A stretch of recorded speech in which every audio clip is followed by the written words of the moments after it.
Hello and welcome to Rider HQ After Dark. I'm sitting here today with you to talk about predatory behaviors and how predatory behaviors are negatively influencing your claims. It's too easy. So we're sitting here, and one of the things I wanted to talk about today with you is about sometimes people can go to attorneys, accredited agents, and things of such nature. And what can happen is they can forget to do the most basic of evidence based things for your claim. And this hurts you. You don't know this, but it does. It hurts you. So one of the things, hold on, he's coming back. Hold on, he wants to talk. Oh gosh, I'll be back. Okay. Hello, and welcome to Raider HQ After Dark. I am your host, Raider. Sorry about that. So in this video, like I was so rudely hijacked for a second there, this video is actually being recorded on 10/3/2025, and it is actually being uploaded on October 11th because I'm taking the day off. But one of the things I wanted to talk to you about today with my bad impersonations is I wanted to talk about predatory behaviors, like honest predatory behaviors that I see. Now, I was talking about the accredited attorneys and some of the things that I think that how do you tell if somebody is taking you for a ride, I guess is what I want to say. And one of the things that somebody brought up to me was an instance in which the attorney said, "Hey, look, let's do a higher level review." But they didn't actually demonstrate or cite anything that the VA had done wrong. What the attorney was going to do was the attorney was going to say, "Hey, let's do this higher level review. And if the higher level review doesn't come out right, we can, spend this money and go through." I know, Luna. I'm sorry. It was a bad impersonation today, but the attorney wants the veteran to spend like $1,000 or $2 to get a private medical opinion. When I think that we've kind of forgot how the review should be done for the normal process. And why I think that this veteran was getting taken for a ride to either spend money to buy a private nexus letter that might not even be needed, right? Or if that doesn't work, the attorney wanted them to go through the BVA process to potentially get a a different outcome, which could take 2 to 3 years. So, why do I have a problem with this? Okay. The problem that I have with this is that the veteran specific claims were all secondary in nature. And one of the first things that should have been asked by the attorney is number one, did the VA put all of the evidence before the examiner? Yes or no? Did the exam request, because that's the only way that you can tell, is did the attorney look up in VBMS after becoming certified through the the 2122 form, basically the POA, the power of attorney form's been filled out. The attorney can look in VBMS and the attorney can see whether or not the actual exam request included all relevant and pertinent information. If that wasn't true, then that's grounds to do a higher level review, right? If another thing that should have been done that wasn't done is that the attorney didn't actually have the veteran review whether or not any of their medications that they take for their service connected conditions, whether or not they do or do not actually cause or contribute to the symptoms of the claimed conditions, secondary. Now, for me, that's a huge missed opportunity because that's the first thing that I would tell somebody to do is look to see if you have any kind of scientific correlation between your medications, because that's the easiest way. Now, I don't know if you guys remember my video in which I started talking about how the connecting the physical conditions like sleep apnea to mental health can be challenging, because the doctor who is reviewing it, the nurse practitioner, the physician's assistant, whoever's reviewing, the qualified clinician, is being asked to connect something that is mental health. That's outside of their normal boundaries. So they do that review where they Google and search, and it's like, no, sleep apnea and PTSD has no direct correlation between sleep apnea and itself. So how do you go about that? And one of the things I said was review the medications. So this is kind of a TED Talk kind of thing where it's important to make sure that your representation is following what I would consider is the normal review process to see if there's any kind of connection. Now, I get that an attorney is not a medical doctor, but similar to how you're not a medical doctor when you infer things of, hey, I think A could cause B, there's ways to strengthen evidence to show, to go to your doctor and say, hey, look, I've reviewed this medication. It can potentially cause, I'm service connected for this. I'm on this medication for it. This medication has been shown to be, to cause symptoms of sleep apnea. Could my sleep apnea be caused by this medication? Right? They're strengthening your evidence. So that way it's not just a complete guesswork as to whether or not the examiner is going to maybe say yes, maybe say, who knows. Good luck, everyone.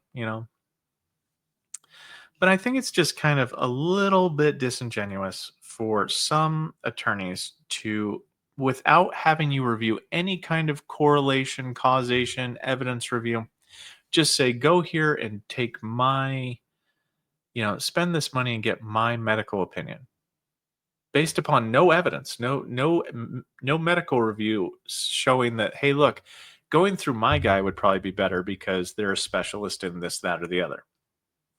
It's just spend money here. And the part that I thought that was worse was, if that doesn't work, then what they want to do is take the veteran to the Board of Veterans Appeals. And the problem that I have with that is the board, the actual judge, they don't have any power to dispute a medical opinion. So if you were previously denied because missing element 3, no medical connection, there's no remedy for the judge to do with that. The best that they can do is order you a new examination. Well, guess what? That attorney, if you've had to wait for 2 to 3 years to get something that you could have gotten within a few months on a supplemental claim, they get all that back pay. They get a portion of all that back pay on that. And if they know for a fact that there's no, unless it's like a presumptive condition, like a presumptive condition, the actual judge can make a determination that can rule in or rule out whether or not you were accurately, the laws were accurately done for your presumptive condition. So they can essentially grant you something based upon that. That's a different story. That's not what I'm talking about. So what I'm kind of talking about is what I would consider a very shady practice of sending you to the board, having you wait 2 to 3 years and having your claim soak so that way it can gather more money for the attorney. And all they're doing is hoping that the judge will remand it back to the VA to do a new examination. And then it's dealer's choice, luck of the draw, as to whether or not you get granted. Nothing that attorney did other than postpone for 3 years. There's no legal strategy to that other than, how do I make money 3 years from now? And I take issue with that. I also take issue with the fact that the attorney, hopefully, if they're a good actor, will be trying to take steps to see asking you questions as to how, like, what steps did you take to kind of rule in or rule out, medical evidence at this time? Do you have a current diagnosis? What medicines are you on? Have you determined whether or not any of those contribute to the condition that you're trying to claim? Like, those would be questions that I think that somebody that is actually, dialed into you, wanting you to get service connected would ask, versus doing a higher level review and going, "Good luck, everyone. I hope they find something." But that's not. There's no medical. Like, I could do that. I want to know what the attorney's doing that law school only can help them do, right? Because I can do that. I can physically do what this attorney had done for this person. I could do that.